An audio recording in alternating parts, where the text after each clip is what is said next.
सदर थाना परिसर में आज एक पारिवारिक पति पत्नी से जुड़ा मामला चर्चा का विषय बन गया, जब एक पति पत्नी अपने आपसी विवाद के मामले को लेकर धनबाद थाना पहुंचे।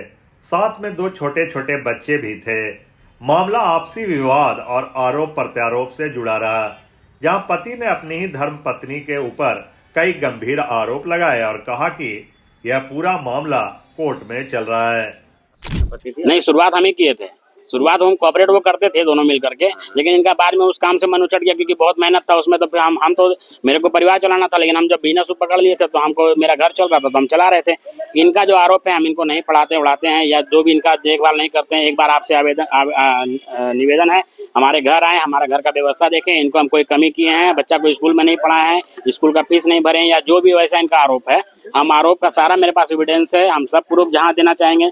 पहली बात तो इनको यहाँ पर आना नहीं चाहिए था, क्या है कि हमारा मामला कोर्ट में चल रहा है, तो ये हमको मतलब परेशान करने के लिए, हमको बदनाम करने के लिए ये सब कर रही है। जो भी है, जो भी करिए, रखने के लिए हम कौन नहीं तैयार है। आप जिस दिन मैटर पता चला, आप उसी दिन माफी मांगते हैं हमसे कि हम नहीं करेंगे, लीजिए मेरा मोबाइल, हम आज के बाद हम कुछ नहीं करेंगे, आप ही समझिएगा सब कुछ। हम माफी मांगते हैं, हम आज के बाद कुछ नहीं करेंगे, तो हम इनको नहीं रखते तब ना बोलते हैं। आप यहाँ तक हमको कोर्ट में, हम किसी लड़की को रखेंगे शादी करने के लिए, ये पहले से डाइवोर्सी है, पहले से डाइवोर्सी है। ये बात पूरे धनबाद को नहीं पता है, लेकिन ये बात हम कभी से को बताया भी नहीं। मेरे फैमिली के मना करने के बावजूद भी इनसे हम शादी किए, और शादी करने के बाद ये नतीजा हुआ, फैमिली हमारा, हम अपने फैमिली को मुंह दिखाना लायक नहीं है। हम अपने फैमिली को मुंह दिखाना लायक नहीं है इनके वजह से। ये रहना तो कभी चाहे ही नहीं ससुराल में। आप कहती क्या ससुराल जाएंगे? ससुराल में हम इस आवेदन, कोर्ट में आवेदन में ये भी लिखे हैं कि हमारे फैमिली के साथ नहीं रहने देना चाहती है। तभी ये आरोप लगा रही है कि हाँ हम फैमिली के साथ रहेंगे। आज क्यों उनको याद आया कि फैमिली के साथ रहने से? एक बात, क्या अपने बच्चों का आप आगे जो देखभाल करना वो आप करेंगे? हम जो कोर्ट से मेरा जो आदेश होगा हम करेंगे। कोर्ट से मेरा जो नीतीश कुमार नाम हुआ। वहीं पत्नी का कहना है कि 12 दिसंबर 2017 में उनकी शादी हुई थी। शादी के बाद से ही उनके पति उन पर शक करते हैं और अपने छोटे छोटे बच्चों को सिखाते हैं कि पत्नी के विषय में गलत कहे, जबकि पत्नी का कहना है कि उसे अपने पति के साथ रहना है। उसके छोटे छोटे बच्चे हैं। वर्तमान में वह धनबाद के धैया में अपना जीवन यापन कर रही है। पत्नी ने यह भी कहा कि मैं हर एक सच के लिए तैयार हूं, लेकिन शक के आधार पर उसे प्रताड़ित किया जाता है, जिससे वह मानसिक रूप से परेशान हो चुकी है।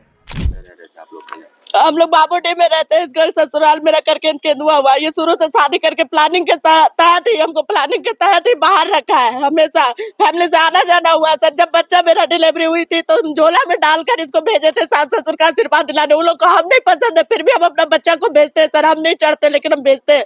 लेकिन इसका मन में साइको टाइप का इंसान है, इसको शक होता है तो हम बोले ठीक है, आपको शक होता है, हम आपके पुश्तैनी घर में रहेंगे।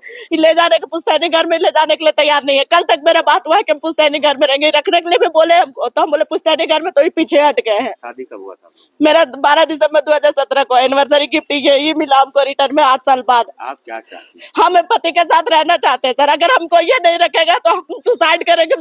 इनके घर के सामने जाकर करके मैं आज ही दोनों बच्चे के साथ सुसाइड करेंगे इनको, और मेरा जिम्मेवार खाली ये होगा, इसका घर वाला होगा सर। जो आपके ऊपर आरोप लगाया जा रहा है उस पर आप क्या कुछ? आरोप कुछ नहीं है सर। ये बोले तो ये प्रूफ करे, किसी का नाम जोड़ने से नहीं हो जाता है सर। ये खुद ही गंदे है। सरायडेला थाना में ये हमको गलत काम करवाने के लिए बोल रहे थे अपने दोस्त के साथ, तो उसका भी आवेदन दिया हुआ है सर।